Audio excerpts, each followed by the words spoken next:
ਵਿਰਸਾ live TV ਦੇਖਣ ਵਾਲੇ ਸਮੂਹ ਦਰਸ਼ਕਾਂ ਨੂੰ ਮੇਰੇ ਵੱਲੋਂ ਪਿਆਰ ਭਰੀ ਸਤਿ ਸ਼੍ਰੀ ਅਕਾਲ।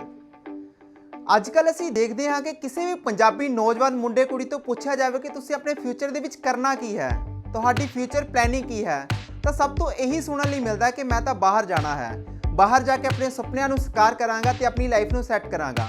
ਪਰ ਬਾਹਰ ਜਾਣ ਦੇ ਲਈ ਸਾਨੂੰ ਕਈ ਪ੍ਰਕਾਰ ਦੇ ਇੰਗਲਿਸ਼ ਟੈਸਟ ਦੇਣੇ ਜ਼ਰੂਰੀ ਹੁੰਦੇ ਹਨ।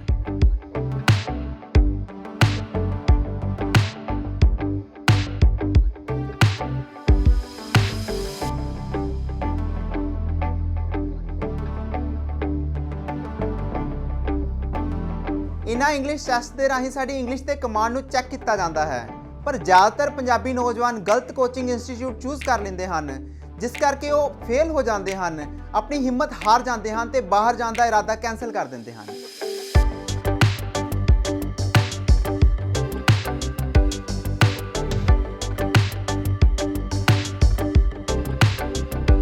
पर अज तुहानू दस्सण जा रहे एक ऐसे कोचिंग इंस्टीट्यूट बारे जिसका नाम है मैवनस्टोन, जो कि तुहाडे बच्चों की कैपेबिलिटी के अकॉर्डिंगली एक सिस्टम के राही उन्होंने कोचिंग प्रोवाइड करता है, क्योंकि कोई भी काम जब तक सिस्टमैटिकली वे नाल नहीं किया जाता उद तक कारगर साबित नहीं होता।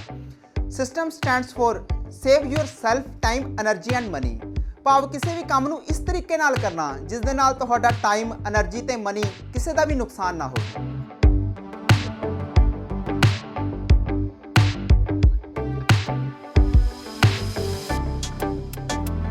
अजकल के नौजवान बहुत काली करते हैं, वो बिना प्रिपरेशन के 2-3 महीनों की कोचिंग तो बाद आइल्स टैसट दे देंगे हैं, जिस दे नाल उन्हां दा समा एफर्ट ते एनर्जी सारा ही वेस्ट हो जाता है तो अपनी बाहर जाने की उम्मीद भी खो बैठते हैं।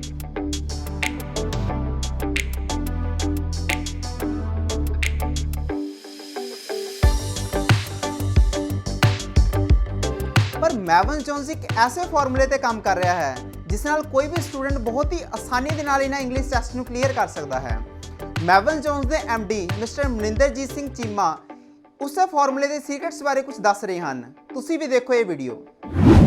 सत श्री अकाल सारिਆਂ ਨੂੰ, मैं मनिंदरजीत सिंह चीमा मैवनस्टोन ਤੋਂ ਤੇ ਅੱਜ ਮੈਂ ਦੇਣ ਜਾ ਰਿਹਾ ਇੱਕ ਸਪੈਸ਼ਲ ਮੈਸੇਜ ਪੰਜਾਬ ਦੇ ਸਟੂਡੈਂਟਸ ਨੂੰ ਰਿਗਾਰਡਿੰਗ ਆਇਲਟਸ। 99.99% ਜਿਹੜੇ ਸਟੂਡੈਂਟ ਸਾਡੇ ਕੋਲ ਟਰਨਡ ਅਪ ਹੁੰਦੇ ਆ ਆਇਲਸ ਕੋਚਿੰਗ ਵਾਸਤੇ, ਚਾਹੇ ਆਫਲਾਈਨ ਜਾਂ ਆਨਲਾਈਨ, ਉਹਨਾਂ ਦਾ ਫਰਸਟ ਐਂਡ ਫੋਰਮੋਸਟ ਕੁਐਸਚਨ ਹੁੰਦਾ ਹੈ ਕਿ ਅਸੀਂ ਪੰਜਾਬ ਬੋਰਡ ਦੀ ਬੈਕਗ੍ਰਾਉਂਡ ਤੋਂ ਆਏ ਹਾਂ, ਕੀ ਅਸੀਂ ਆਪਣੇ ਡਿਜ਼ਾਇਰ ਬੈਂਡ ਲੈ ਸਕਦੇ ਹਾਂ ਜਾਂ ਨਹੀਂ। ਐਜ਼ ਅ ਟ੍ਰੇਨਰ ਆਬਵੀਅਸਲੀ ਸਾਡਾ ਆਨਸਰ ਹੁੰਦਾ ਹੈ ਯੈਸ, ਵਾਈ ਨਾਟ। ਪਰ ਇਹ ਗੱਲ ਐਜ਼ ਅ ਟ੍ਰੇਨਰ ਸਾਨੂੰ ਪਿੰਚ ਕਰਦੀ ਆ ਕਿ ਇਹ ਪੰਜਾਬ ਬੋਰਡ ਦੇ ਸਟੂਡੈਂਟਸ ਆਪਣੇ ਆਪ ਨੂੰ ਡਿਸਗ੍ਰੇਸ ਕਿਉਂ ਕਰਦੇ ਆ, ਕਿਉਂ ਇਹ ਆਪਣੇ ਆਪ ਨੂੰ ਹਿਊਮਿਲੇਟਡ ਮਹਿਸੂਸ ਕਰਦੇ ਆ। ਸਾਨੂੰ ਮਾਣ ਹੋਣਾ ਚਾਹੀਦਾ ਹੈ ਸਾਡੀ ਪੰਜਾਬੀ ਲੈਂਗੁਏਜ ਤੇ ਸਾਡੀ ਪੰਜਾਬੀਅਤ ਤੇ।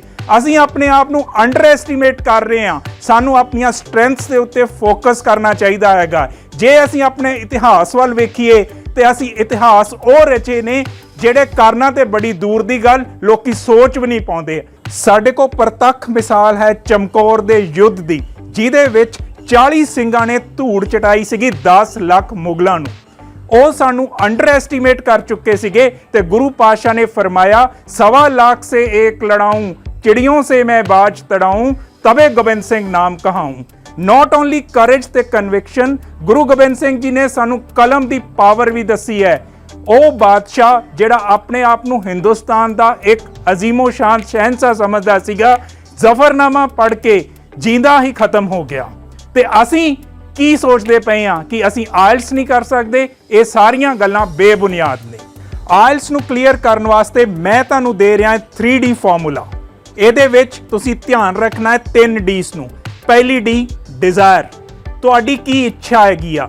ਸਾਡੀ ਇੱਛਾ ਕੀ ਹੈਗੀ ਆ, ਫੋਰਨ ਦੇ ਵਿੱਚ ਜਾ ਕੇ, ਚਾਹੇ ਕੈਨੇਡਾ, ਆਸਟ੍ਰੇਲੀਆ, UK ਜਾਂ ਜਿਹੜੀ ਵੀ ਤੁਹਾਡੀ ਡਿਜ਼ਾਇਰਡ ਕੰਟਰੀ ਆ, ਉਹਦੇ ਵਿੱਚ ਜਾ ਕੇ ਵੈਲ ਸੈਟਲਡ ਹੋਣਾ ਔਰ ਆਪਣੇ ਫਿਊਚਰ ਨੂੰ ਬ੍ਰਾਈਟ ਕਰਨਾ। ਉਹ ਸਾਰੀਆਂ ਚੀਜ਼ਾਂ ਕਰਨ ਵਾਸਤੇ ਸਾਨੂੰ ਕਲੀਅਰ ਕਰਨਾ ਪੈਂਦਾ ਹੈਗਾ ਆਇਲਸ, ਜੋ ਹੈਗਾ ਇੱਕ ਲੈਂਗੁਏਜ ਪ੍ਰੋਫੀਸ਼ੀਐਂਸੀ ਟੈਸਟ। ਪਰ ਇਹ ਬਣਾਇਆ ਕਿਉਂ ਗਿਆ ਹੈ?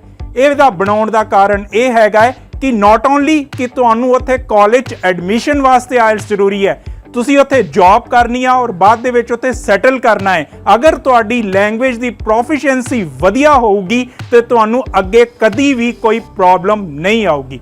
ਇਟ ਮੀਨਸ ਅਗਰ ਸਾਡੀ ਡਿਜ਼ਾਇਰ ਸਟਰੋਂਗ ਹੈਗੀ ਆ, ਅਗਰ ਸਾਡੀ ਡਿਜ਼ਾਇਰ ਬਰਨਿੰਗ ਹੈਗੀ ਆ ਤੇ ਅਸੀਂ ਉਹ ਆਪਣੇ ਗੋਲ ਨੂੰ ਅਚੀਵ ਕਰਾਂਗੇ। ਸੈਕੰਡ ਡੀ ਹੈਗੀ ਆ ਸਾਡੀ ਡਿਟਰਮੀਨੇਸ਼ਨ, ਜਿਹਨੂੰ ਆਪਾਂ ਕਹਿੰਦੇ ਆ ਵਿਲ ਪਾਵਰ। ਵਿਲ ਪਾਵਰ ਨੂੰ ਸਟਰੋਂਗ ਕਰਨ ਵਾਸਤੇ ਬੰਦੇ ਨੂੰ ਹੋਣਾ ਚਾਹੀਦਾ ਪੈਸ਼ਨੇਟ। ਪੈਸ਼ਨੇਟ ਕਿਹਦੇ ਵਾਸਤੇ? ਜੋ ਤੁਸੀਂ ਆਇਲਸ ਕਲੀਅਰ ਕਰਨ ਵਾਸਤੇ, ਕਿਉਂਕਿ ਅਗਰ ਤੁਸੀਂ ਆਇਲਸ ਕਲੀਅਰ ਕਰਦੇ ਜੋ ਤਾਂ ਹੀ ਤੁਹਾਡਾ ਫਿਊਚਰ ਜਿਹੜਾ ਹੈਗਾ ਉਹ ਬ੍ਰਾਈਟ ਹੋਊਗਾ। ਸਾਡੀ ਡਿਟਰਮੀਨੇਸ਼ਨ ਇੰਨੀ ਸਟਰੋਂਗ ਹੋਣੀ ਚਾਹੀਦੀ ਆ ਕਿ ਦੁਨੀਆ ਦੀ ਕੋਈ ਵੀ ਤਾਕਤ ਸਾਡੀ ਵਿਲ ਪਾਵਰ ਨੂੰ ਤੋੜ ਨਾ ਸਕੇ। ਡਿਟਰਮੀਨੇਸ਼ਨ ਸਰਦਾਰ ਮਿਲਖਾ ਸਿੰਘ ਵਰਗੀ, ਜੋ ਨੇ ਐਥਲੈਟਿਕਸ ਦੇ ਲੈਜੈਂਡ, ਜਦੋਂ ਟ੍ਰੇਨਿੰਗ ਕਰਦੇ ਸੀਗੇ ਉਹਨਾਂ ਦੇ ਦਿਮਾਗ 'ਚ ਇੱਕ ਹੀ ਆਬਜੈਕਟਿਵ ਹੁੰਦਾ ਸੀਗਾ ਕਿ ਮੈਂ ਭੱਜਣਾ ਹੈ। ਸਵੇਰੇ ਭੱਜਣਾ, ਸ਼ਾਮ ਨੂੰ ਭੱਜਣਾ, ਰਾਤ ਨੂੰ ਭੱਜਣਾ, ਔਰ ਉਹ ਭੱਜਦੇ ਭੱਜਦੇ ਸਿੱਖ ਤੋਂ ਬਣ ਗਏ ਫਲਾਈਂਗ ਸਿੱਖ। ਇਹੋ ਹੀ ਡਿਟਰਮੀਨੇਸ਼ਨ ਰੱਖਣੀ ਆ ਅਸੀਂ ਐਜ਼ ਅ ਸਟੂਡੈਂਟ। ਬਟ ਇਹ determination as a student strong ਕਿੱਦਾਂ ਹੋਊਗੀ? ਸਾਨੂੰ ਆਪਣੀਆਂ ਹੈਬਿਟਸ ਨੂੰ ਚੇਂਜ ਕਰਨਾ ਪਊਗਾ। ਜਿਹੜਾ ਟਾਈਮ ਤੁਸੀਂ ਅਨਨੈਸੈਸਰੀ ਯੂਟਿਲਾਈਜ਼ ਕਰਦੇ ਜੋ ਫੇਸਬੁੱਕ, WhatsApp ਜਾਂ ਇੰਸਟਾਗ੍ਰਾਮ ਤੇ, ਉਹੋ ਹੀ ਟਾਈਮ ਨੂੰ ਯੂਟਿਲਾਈਜ਼ ਕਰੋ ਆਪਣੀ ਆਇਲਸ ਦੀ ਪ੍ਰੈਪਰੇਸ਼ਨ ਦੇ ਵਿੱਚ। ਜਦੋਂ ਤੁਸੀਂ ਉਹ ਟਾਈਮ ਆਇਲਸ ਪ੍ਰੈਪਰੇਸ਼ਨ ਵਾਸਤੇ ਯੂਟਿਲਾਈਜ਼ ਕਰੋਗੇ, ਤੁਹਾਡਾ ਫੋਕਸ ਬਣੇਗਾ ਤੇ ਉਹਦੇ ਨਾਲ ਤੁਹਾਡੀ ਡਿਟਰਮੀਨੇਸ਼ਨ ਹੋਏਗੀ strong. Third D stands for dedication.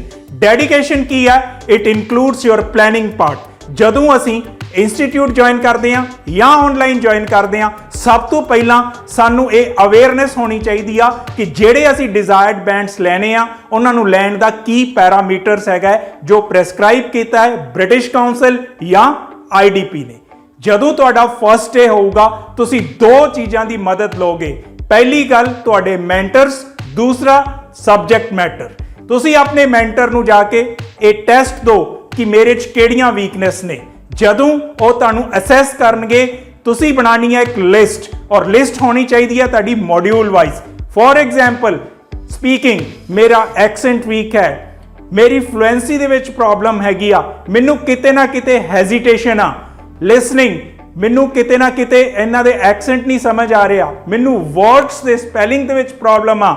Writing, ਮੇਰੀ ਸੈਂਟੈਂਸ ਫਾਰਮੇਸ਼ਨ ਠੀਕ ਨਹੀਂ ਆ, ਮੈਂ ਇੰਟਰੋਡਕਸ਼ਨ ਪ੍ਰੋਪਰ ਨਹੀਂ ਲਿਖ ਸਕਦਾ, ਮੈਨੂੰ ਆਈਡੀਆਜ਼ ਦੀ ਘਾਟ ਹੈਗੀ ਆ। ਰੀਡਿੰਗ, ਮੇਰੇ ਟਰੂ ਫਾਲਸ ਦੇ ਕੁਐਸਚਨਸ ਪ੍ਰੋਬਲਮ ਆ ਰਹੀ ਹੈਗੀ ਆ, ਮੈਂ ਮੈਚ ਦੀ ਹੈਡਿੰਗਸ ਨਹੀਂ ਕਰ ਰਿਹਾ। ਜਦੋਂ ਇਹ ਸਾਰੀ ਦੀ ਸਾਰੀ ਲਿਸਟ ਤੁਸੀਂ ਬਣਾਈ ਤੇ ਇਹ ਸਾਰੀ ਦੀ ਸਾਰੀ ਲਿਸਟ ਡੇਲੀ ਬੇਸਿਸ ਤੇ ਤੁਹਾਡੀ ਨੋਟਬੁੱਕ ਦੇ ਫਰੰਟ ਪੇਜ ਤੇ ਹੋਣੀ ਚਾਹੀਦੀ ਆ। ਜਿੱਦਾਂ ਜਿੱਦਾਂ ਤੁਸੀਂ ਗ੍ਰੈਜੂਅਲੀ ਆਪਣੀ ਤਿਆਰੀ ਕਰੋਗੇ, ਅਗਰ ਇਹ ਤੁਹਾਡੀਆਂ ਸ਼ਾਰਟਕਮਿੰਗਸ ਘੱਟ ਹੋਣਗੀਆਂ ਟਿਲ ਦੀ ਟਾਈਮ ਕਿ ਤੁਸੀਂ ਉਹ ਸਾਰੀਆਂ ਦੀਆਂ ਸਾਰੀਆਂ ਸ਼ਾਰਟਕਮਿੰਗਸ ਨੂੰ ਓਵਰਕਮ ਕਰੋ, ਓਨੀ ਦੇਰ ਤੱਕ ਤੁਹਾਨੂੰ ਪੇਪਰ ਨਹੀਂ ਦੇਣਾ ਚਾਹੀਦਾ। ਅਗਰ ਤੁਸੀਂ ਪੇਪਰ ਦਿੰਦੇ ਜੋ, ਇਹਦਾ ਮਤਲਬ ਤੁਹਾਡੀ ਪੂਰੀ ਦੀ ਪੂਰੀ ਪਲੈਨਿੰਗ ਨਹੀਂ ਹੋਈ ਔਰ ਡੈਡੀਕੇਸ਼ਨ ਉੱਥੇ ਘਟ ਗਈ ਆ। ਸਾਡੀ ਡੈਡੀਕੇਸ਼ਨ ਹੋਣੀ ਚਾਹੀਦੀ ਆ ਸਰਦਾਰ ਭਗਤ ਸਿੰਘ ਵਾਂਗੂ। 12 ਸਾਲ ਦੀ ਏਜ ਦੇ ਵਿੱਚ ਉਹਨਾਂ ਡਿਸਾਈਡ ਕੀਤਾ ਆਪਾਂ ਆਪਣੇ ਦੇਸ਼ ਨੂੰ ਆਜ਼ਾਦ ਕਰਾਵਾਂਗੇ। ਸਕੂਲ ਟਾਈਮ ਦੇ ਵਿੱਚ 12 ਸਾਲ ਦੀ ਏਜ ਦੇ ਵਿੱਚ ਹੀ ਉਹ 50 ਬੁੱਕਸ ਪੜ੍ਹ ਚੁੱਕੇ ਸੀਗੇ, ਜਿਨ੍ਹਾਂ ਨੂੰ ਉਹਨਾਂ ਨੂੰ ਰੈਵੋਲੂਸ਼ਨਰੀ ਬਣਾਉਣ ਦੀ ਪ੍ਰੇਰਣਾ ਦਿੱਤੀ। ਕਾਲਜ ਟਾਈਮ ਦੇ ਵਿੱਚ ਉਹ 200 ਬੁੱਕਸ ਪੜ੍ਹ ਚੁੱਕੇ ਸੀਗੇ, ਜਿਹੜੀ ਬੁੱਕਸ ਨੇ ਉਹਨਾਂ ਦੀ ਵਿਲ ਪਾਵਰ ਹੋਰ ਸਟਰੋਂਗ ਕੀਤੀ। ਜਦੋਂ ਉਹ ਜੇਲ੍ਹ ਦੇ ਵਿੱਚ ਸੀਗੇ 300 ਬੁੱਕਸ ਪੜ੍ਹ ਚੁੱਕੇ ਸੀਗੇ, ਜਿਨ੍ਹਾਂ ਦੇ ਕਾਰਨ ਉਹ ਦੇਸ਼ ਨੂੰ ਆਜ਼ਾਦ ਕਰਵਾ ਸਕੇ। ਸਿਮਿਲਰਲੀ ਸਾਡੀ ਵੀ ਡੈਡੀਕੇਸ਼ਨ ਇਸ ਤਰੀਕੇ ਦੀ ਹੋਣੀ ਚਾਹੀਦੀ ਆ ਕਿ we should leave no stone unturned. ਹਰ ਚੀਜ਼ ਨੂੰ ਬੈਟਰ ਤਰੀਕੇ ਦੇ ਨਾਲ ਸਟੱਡੀ ਕਰੀਏ ਔਰ ਆਪਣੇ ਡਿਜ਼ਾਇਰਡ ਗੋਲ ਨੂੰ, ਆਬਜੈਕਟਿਵ ਨੂੰ ਪਾਉਣ ਦੀ ਪੂਰੀ ਕੋਸ਼ਿਸ਼ ਕਰੀਏ। ਜਦੋਂ ਤੁਸੀਂ ਇਹ 3D ਫਾਰਮੂਲਾ ਅਡਾਪਟ ਕਰੋਗੇ, definitely you are going to achieve your desired bands, ਜਿਹਦੇ ਕਰਕੇ ਤੁਹਾਨੂੰ ਆਪਣੇ ਫਿਊਚਰ ਦੇ ਉੱਤੇ ਪ੍ਰਾਊਡ ਹੋਏਗਾ, ਤੁਹਾਡੇ ਪੇਰੈਂਟਸ ਨੂੰ ਤੁਹਾਡੇ ਉੱਤੇ ਮਾਣ ਹੋਏਗਾ। ਮੇਰੇ ਵੱਲੋਂ ਸਾਰੇ ਪੰਜਾਬ ਦੇ ਸਟੂਡੈਂਟਸ ਨੂੰ ਆਇਲਸ ਵਾਸਤੇ ਦੀ ਵੈਰੀ ਬੈਸਟ ਆਫ ਲੱਕ। ਜੇ ਅਸੀਂ ਪੰਜਾਬ ਦੀ ਗੱਲ ਕਰੀਏ ਤਾਂ ਪੰਜਾਬ ਦੇ ਵਿੱਚ ਬਹੁਤ ਸਾਰੇ ਐਸੇ ਕੋਚਿੰਗ ਇੰਸਟੀਚਿਊਟ ਹਨ ਜੋ ਬੈਸਟ ਕੋਚਿੰਗ ਪ੍ਰੋਵਾਈਡ ਕਰਨ ਦਾ ਦਾਅਵਾ ਕਰਦੇ ਹਨ, ਪਰ ਜ਼ਿਆਦਾਤਰ ਉਹ ਹਨ ਜੋ ਇੱਕ ਬਿਜ਼ਨਸ ਦੇ ਤੌਰ ਤੇ ਆਪਣੇ ਕੋਚਿੰਗ ਇੰਸਟੀਚਿਊਟ ਨੂੰ ਰਨ ਕਰ ਰਹੇ ਹਨ।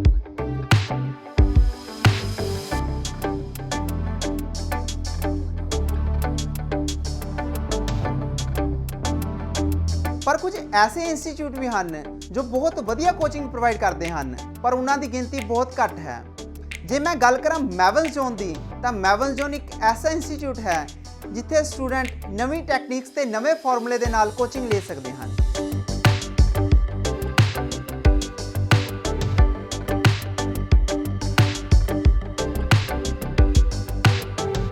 ਮੈਵਨਸ ਜ਼ੋਨ ਦੇ ਨਾਲ ਤੁਸੀਂ ਹੇਠਾਂ ਦਿੱਤੇ ਨੰਬਰਾਂ ਤੇ ਰਾਬਤਾ ਕਾਇਮ ਕਰ ਸਕਦੇ ਹੋ। ਦੇਖਦੇ ਰਹੋ ਵਿਰਸਾ ਲਾਈਵ ਟੀਵੀ ਤੇ ਮੈਨੂੰ ਦਿਓ ਇਜਾਜ਼ਤ। ਸਤਿ ਸ਼੍ਰੀ ਅਕਾਲ।